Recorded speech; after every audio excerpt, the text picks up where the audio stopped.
in just a moment today's video. But first, a 30-second announcement. What if the secret to living your best life is realizing that you're not fighting the world, you're fighting yourself? We are inviting you to get deep with our free 7-day self-love challenge, compliments of our intuitive arts and self-growth school, Zen Ed Academy, where we feature a huge catalog of courses and certifications to help you constantly improve yourself in your self-growth and as an intuitive arts professional. Click the link to find out more and get started today. And now, on to today's video. Today, let's talk about taking on other people's energy. I know a lot of us who are sensitive have an issue with this one, and it is something I've worked on my whole life. And I'm pretty good at it at this point in my life, but I remember when I wasn't so good at it. And had I learned this earlier in my life, I might have come into my own a lot sooner, because so many of my actions and choices were really influenced by the energy of the people around me. And I didn't even realize it wasn't even me making the decisions from my truth. It was me making my decisions from the truth of other people that had an energetic influence on me. So this is a struggle, especially if you're very susceptible to the emotions of other people. There are times around certain individuals or groups of people that you have feelings of discomfort. So let's talk about that. Picking up on their emotions. And it may be that spending time with a certain friend feels draining, or that dealing with a coworker exhausts you. Being around toxic or angry people is also draining just in general. I was around a lot of that energy growing up, and there was a lot of passive-aggressive slamming of things and things of that nature. And you may even feel that being surrounded by a crowd of people lowers your energy rather than perks you up. Now, trade secret, I feel really energized around crowds now, just getting in the flow of it, enjoying it when it used to drain me. And that's not unusual for people that have had emotional trauma in their past. Certain types of people have a higher level of sensitivity and seem to even become a magnet for this kind of thing. Now, each of us radiates energy and is capable of being influenced by the energy of other people. It's just a truth of being human. And it's important to learn how to manage this energy as a person, as a human, so you don't take on someone else's energy and then start making decisions based on someone else's energy. I have lost a lot of time in my life doing just that, and I'm sure you have too. Until you realize, why am I doing this? This feels terrible. I don't want to do this. It's not my choice. Some people may seem to know how to instinctively not take on the energy of other people. For most of us, like myself, on my own self-love journey, have to discover and practice techniques that work the best for us. And at first, it might be something like, oh, I got to protect myself. But that is not a sustainable technique. You know, I've tried it myself. And it fails inevitably. There are a number of ways to avoid being affected by other people's energy. One of which is don't leave the house.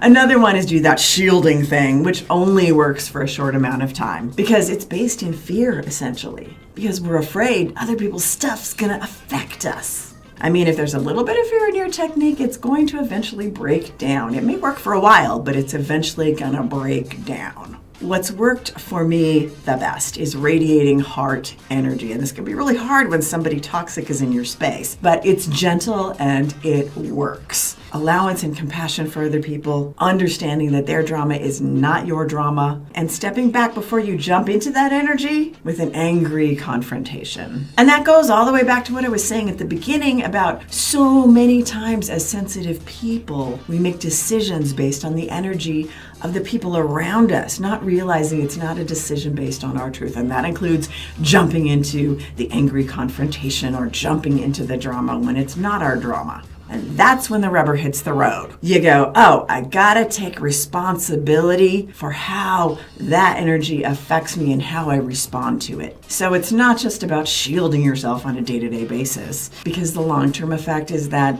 you're not working on the real issues that will help you make the right decisions in your life. So if you can envision radiating love from your heart center, you are powerful, and that love and fear repel each other inevitably. What I found for me that love and compassion compassion is in the end the strongest protection of all, because I can love you and appreciate your journey, but it doesn't have to affect me. I can see you spin out. I can even be around that crazy energy, and I might need to chill out for a while afterwards and get recentered and grounded and flush some stuff away, but it's not going to stick with me and make my life miserable. So when you put yourself in the driver's seat of love and compassion, you consciously regulate the energy around you, because that love energy is the strongest energy. Except when you're not confident, then other heavy energies can overtake you if you're not standing in that love. The intent to see from the space of love is all you need for this technique to work, but you have to own it. So you might say a word to yourself to trigger this space, like peace, or I love the phrase, I see you, or a namaste, if that works for you. So some sort of word or thought that brings you into the space of the heart center instead of whatever space of fear you're in, and that might be anxiety because you're around this person that's anxious. Then realize you're feeling their anxiety. It may not be your anxiety. So it's a process. I'm just giving you a few little tips to work on. So each time you say a trigger word like peace, love, I see you, namaste,